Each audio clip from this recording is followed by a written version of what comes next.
If your chart of accounts is a mess, then your reports are lying to you, and that's just the way it is. If you're wondering how to set up your QuickBooks chart of accounts, don't worry. In this video, I'm going to show you exactly how to do that. And I'm also going to talk about how it affects your profit and loss and your balance sheet. My name is Garrett. I'm a QuickBooks Pro advisor, and I'm wanting to shed some light on QuickBooks with these videos. But if you're looking at your QuickBooks chart of accounts for the first time, or if you've been doing it for a little bit and you're just confused by it, and you're not alone being confused, there's going to be six main account types, and they show you up on the reports, and I'll give you a few tips to keep your book clean. So first off, what is chart of accounts? So chart of accounts is like a bucket where your money goes and comes from. So you need to create all these chart of accounts to say, okay, this transaction, my money came from here and went to here. You know what I'm saying? So like if I bought supplies, my money came from my checking account.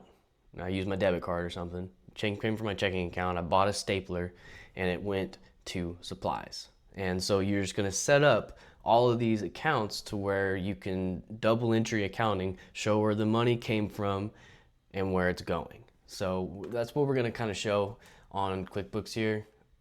Give a right here. So to find chart of accounts, for me, I just have it checked because I go there all the time. But if you don't have it checked, come down here to transactions and then chart of accounts, and then you can check it so it's easier. But we'll click chart of accounts.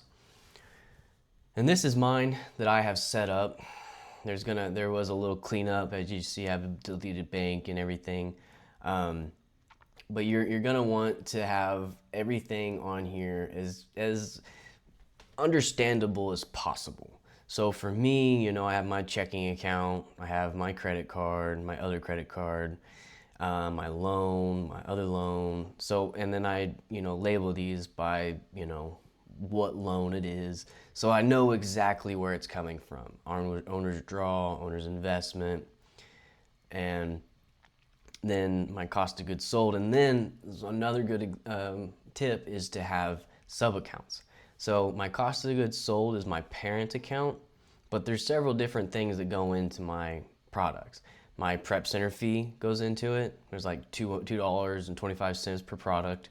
The cost of buying the product and the cost of shipping labels.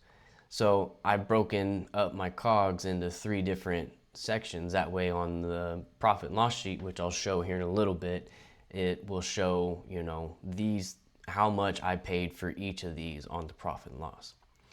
And you can see that on the chart of accounts, there's this green button here that shows all of your assets, liabilities, and your equity. That's what's going to be all on your balance sheet. And then you can see that it changes to your profit and loss. So this shows how your business is doing in a snapshot of time, but it's showing what happened over time.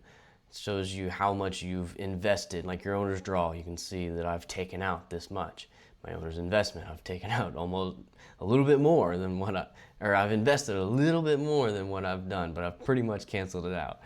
So that's the main difference between the profit and loss. The profit and loss is like, how am I doing this year? How much money did I make this year or this month? It's going to show you that.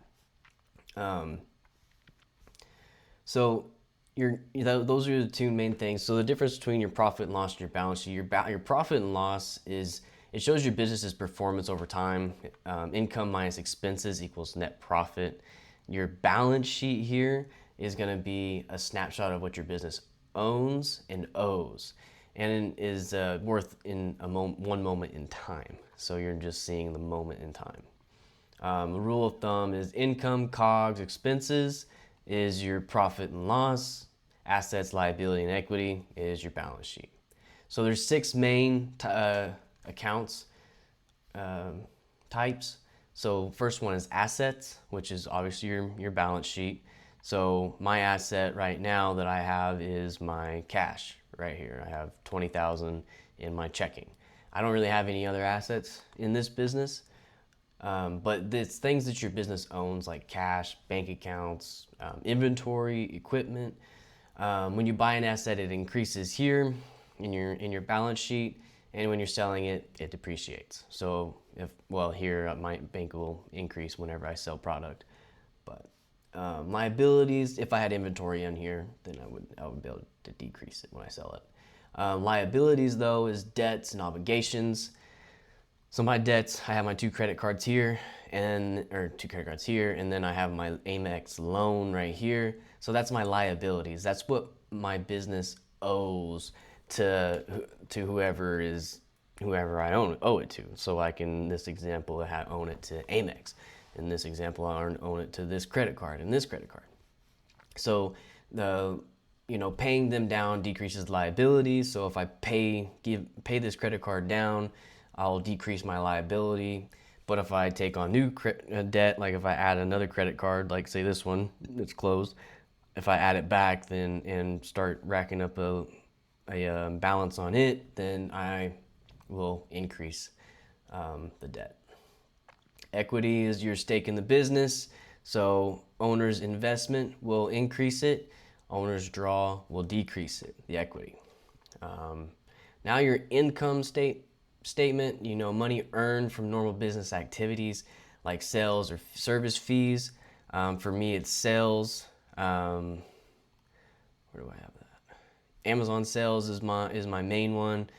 I had eBay sales. I stopped selling on there, but Amazon sales is going to be the biggest one for me. The higher this is, the better your top line looks, but then you got to minus out the cost of goods sold. All these are my cost of goods sold, like I explained earlier. Then you got to minus out your expenses. My expenses, I have a whole bunch of software tools more than anything. I don't really have supply sales, but I have a lot of software subscriptions that I pay for. And I don't have them all subcategoried out yet, but I will throughout the month.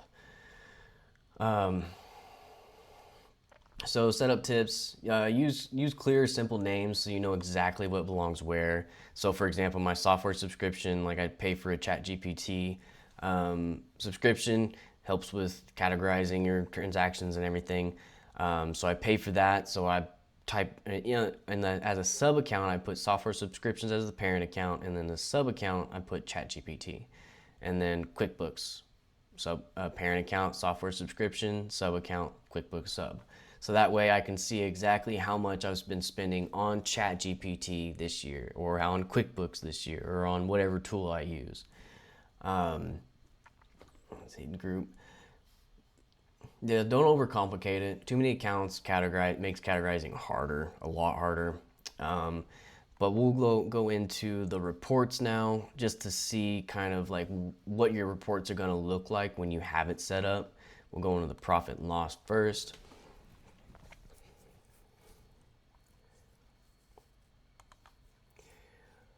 Now, you can see my software subscription here. This is my profit and loss report. You can see it's from January 1st to August 11th. Like I said, I don't have it. I've got all my software subscriptions just on the parent account, but I'm going to be separating them eventually. But as my softwares come out, I'll put ChatGPT for this month. It's been $20 and QuickBooks subscription just for this month is $71. Then I got my loan interest expense. Don't put your whole payment here, just your interest, how much you're paying to hold the loan. So for the year, I've paid $297 to Amex to have the loan, and Lendistry, I've paid $258 for the loan. And then here's all my cost of goods sold and my sales. You can just see that it carries over from the chart of accounts and creates the profit and loss. And then we'll look at one more, balance sheet. These are the two main reports that you're going to want to keep an eye on. The balance sheet, like I said, is as of August 11th. So it's showing, years back. If I go back to 2023 and I add $100 in here, you'll see it pop up here. That because all of this owner's draw and owner's investment is from the years that I've ran the business is accumulated to this. So the net income is for the year. You need to get that up. Retained earnings. It's for everything else is for the year because I just did a year cleanup. And then, yeah, this is the balance sheet. Now, a clean chart of account means cleaner reports, smarter decisions, all of that. You want to have this done. Now, the next step is, you want to create your chart of accounts, and then you got to start categorizing all of your expenses. Now, that needs a whole nother video, and I've got it right here.